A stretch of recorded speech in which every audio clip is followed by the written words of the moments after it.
time for all things Jaguars and NFL with Pete Prisco. The Prisco Report, presented by Showtime Sports Cards and Collectibles. Showtime. On the Frangie Show. We thank our friends from Showtime for sponsoring the Pete Prisco Report every week. Pete Prisco is from CBSSports.com and the mayor of Prime 47, although the mayor wasn't in there last night. No, I had another place I went to, and I was pretty much the mayor of that place. Were you? Okay. Yeah. You know, it's funny. You bump into guys like I had Gerald Alexander. Remember, he played for Jacksonville. He's now coaching in Pittsburgh, and I hadn't seen him in a while, and there he is, right there. You bump into guys. What is your role here, Pete? You guys are on, and I want to tell people it's CBS Sports HQ. Sports HQ. That's what it is. It's HQ. That's digitally on Paramount Plus, and then from 3 to 4:30, we're on CBS Sports Network every day. Oh, you are it's on called the network. Spotlight. Okay. On CBS Sports HQ Spotlight, and it's on the network from 3 to 4:30, and they replay it actually from 4:30 to 6. Okay, so you're on both. You're on the network. Yeah. So, all right. Early impressions here. Who you talk to? Well, I mean, Jalen Carter's story is interesting. That's I mean, the story, and he's back. I know he came back today. He came back, and that means he went home and found out pretty good news, I would think. Well, he was on bond and out 5 minutes later. Yeah. They booked him and then he bonded out literally in 5 minutes. Again, if it stays a misdemeanor, it's a tragic story, and you think about the 2 people who died, so you should have been doing it, obviously. But if it stays a misdemeanor from a football standpoint, I don't know how much it hurts him, to be honest with you. If it goes higher than that, then you got a major problem. You were talking about Tyree Wilson and his traits. He obviously met with reporters yesterday. It's going to work out well. You know, the workout is today. Yeah, he's not working out because he has a bad foot. But Wilson, are you? I love him. Picking up on. I love him. I mean, you know what? We talk about Jacksonville's pass rush. If they could find a way to finagle that guy in there, they can't because he's going to go way higher than that. It'd be great for him because he's 6'6", 275 pounds, and there's not a lot of big guys like that who can rush the passer, and he can rush the passer. He's got the ability to do that. So I think if he was healthy, there's a chance he could go in the top 4 or 5, and it still might because he's that good. All right, how do the quarterbacks go? Who goes where?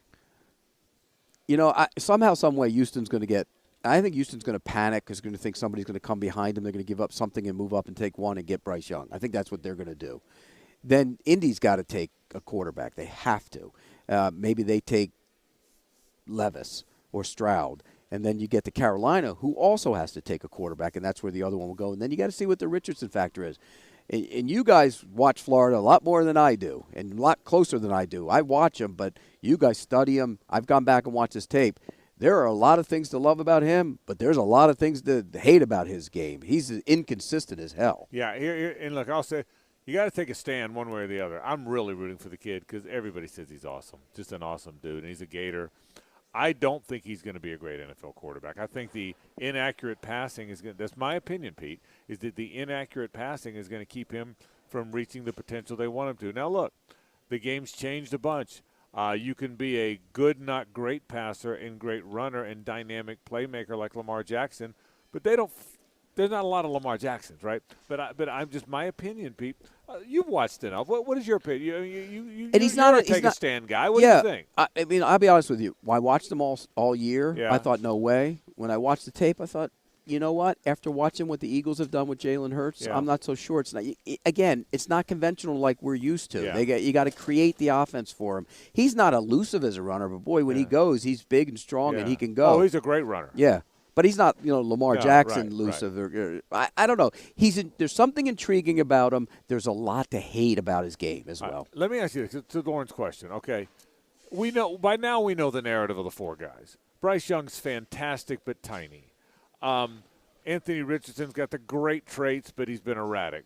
Will Levis kind of has good traits, has been erratic, and C.J. Stroud, who I think's really good, but people say, well, his receivers are so much better that they're always open. That's the narrative on the 4.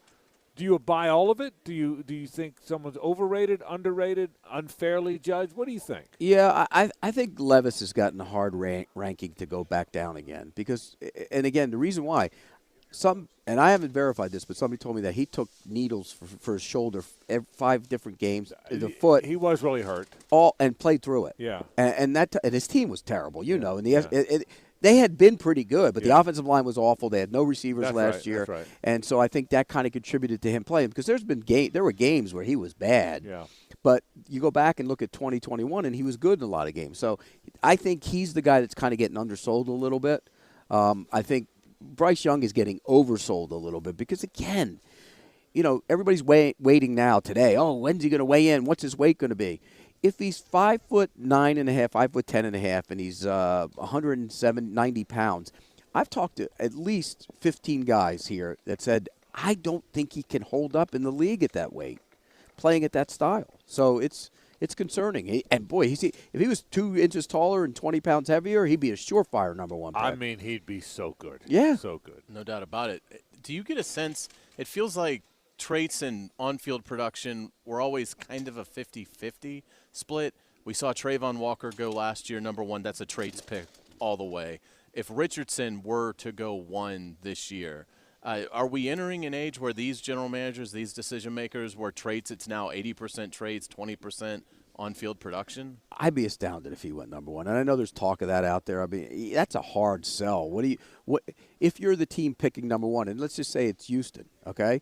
And now the Texans are going to run the 49ers offense, so they're going to make it easy on whoever plays quarterback in that offense because they hired the guy Slowick away from the 49ers, so they're going to run the ball, zone run, make it easy, get the boots and everything. So it might be easy on him, and that might be a good situation for him. But, again, I go back to what you said, Frank, about the erratic play and the easy. You got to hit the layups. You got to hit those. Every time. And he doesn't hit them all the time, and that's the concern with him. But he hasn't played a lot of football Right. either. That's right. That's right.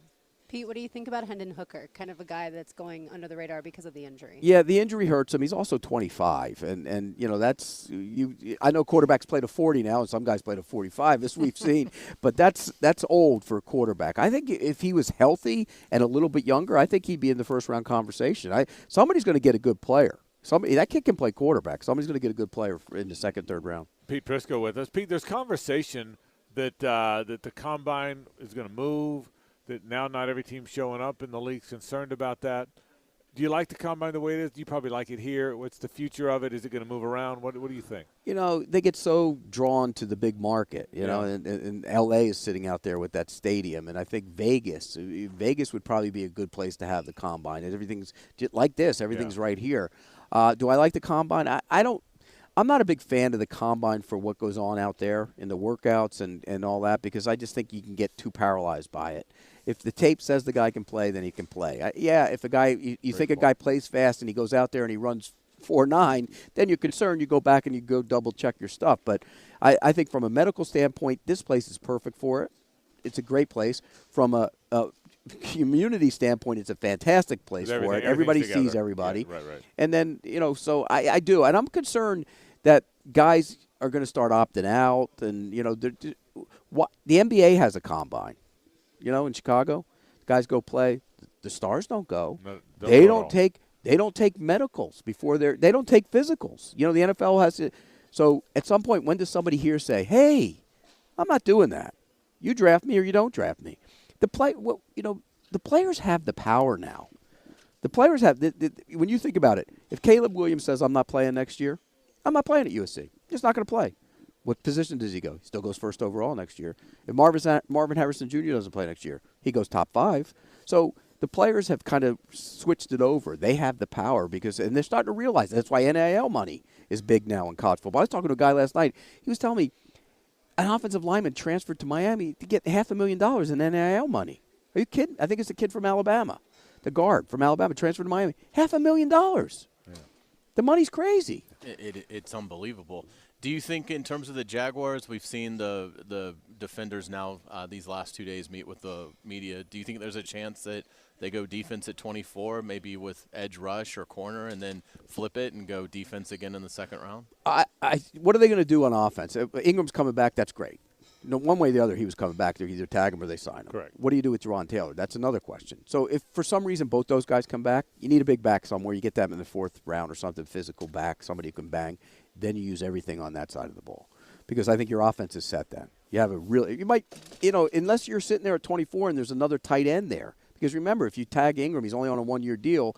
not only that, you'd like another big physical tight end who can block. So maybe like if Mayer was sitting there from Notre Dame, somebody like that, I think he would be a guy who would attract you. Then you got to go corner, pass rush, corner, pass rush. I don't think you're solving your pass rush in this draft. Pete, you talked to a ton of people. I want some scuttlebutt. Give me some good scuttlebutt from this year's Love Combine. scuttlebutt. Boy, I'm trying to think off the top of my head. Scuttlebutt. Will Anderson is overrated. How about that? Okay. There are people out there saying that. And And maybe I'm just the biggest idiot in town, but, boy, I don't think so. I had two different guys tell me they don't see him being the player that he is. And here's why. He's 6'4" and 235. He's not 255. Right. So where does he play? He's going to have to probably play with his standing up as a rush linebacker. He doesn't have that Derek Thomas, Von Miller, Bosa, the explosive first step. Those guys, like, for example, Josh Allen and Trayvon Walker don't have that either. They're good football players, Right, but they don't have that. The guy you can look at and you go, okay, he's going to bend, he's going to go around the tackle, he's going to knock the ball out, and he's going to get a fumble late in the game. That's not what I see. I don't see it either in Anderson. I just think he's a good player. He's a good player. He's good at football, man. Yeah. I mean, he just strikes me as the guy that is really, really good at football. But he's not Derek Thomas and Von Miller. That's not what he is. He's Khalil Mack light, maybe. But we'll see. We'll see. And Khalil Mack's been a good football player. He's just not a dynamic edge rusher. I think the biggest thing that's hurt Will Anderson is he was too good too early, and people watched and watched and watched and almost started looking for imperfections. That's what I think. But you know, the right tackle at Tennessee is a good player.